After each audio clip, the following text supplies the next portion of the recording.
expect. But two main areas of focus here. One, of course, increasing the sporty feel of the car, making it again much more sharper, much more linear. And the main efforts there are focused on a lot of bracing, and those are the red areas that you see on the picture of the chassis there.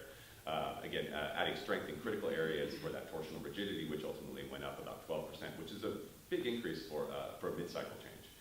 And then the blue areas on the diagram there are all crash-related things. And so, of course, crash tests keep evolving and developing and getting much more severe. And one of the most challenging tests that's ever existed is the latest IIHS small overlap test.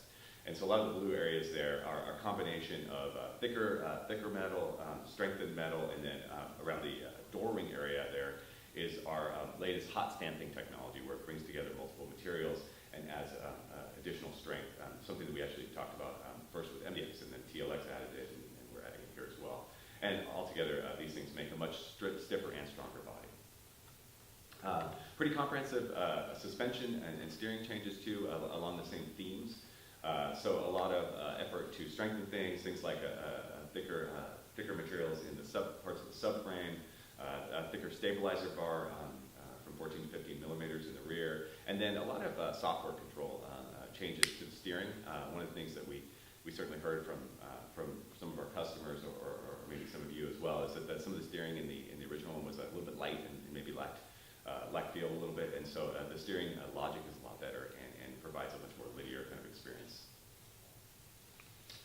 So on here, you see a comparison to the Audi A3. We choose that because we see that as probably our closest competitor in terms of positioning, in terms of a lot of things, and also outstanding in terms of the handling performance and the ability to have a good kind of linear and firm steering. And so we think that we've achieved a net result that's at or slightly better to the A3. And so again, that's something we'd love for you to let us know about and to experience for yourself. A lot of focus on NVH as well. That was another thing that our customers told us, was that, yeah, it's pretty good, but maybe not quite at the level of what they expected in Acura. And so some pretty comprehensive changes. Active noise control, electronic technology using the audio system of the car to cancel out unwanted noise is applied to all models. Thicker front door glass, and some proprietary technology which we introduced on RL a few years ago, a noise reducing function on the wheel, which actually kind of creates a resonance chamber around the metal of the wheel to cancel out noise, primarily over joints and things like that. So the net result, and this is one of our famous or notorious Acura unzipped radar charts, which I'm sure all of you enjoy tremendously.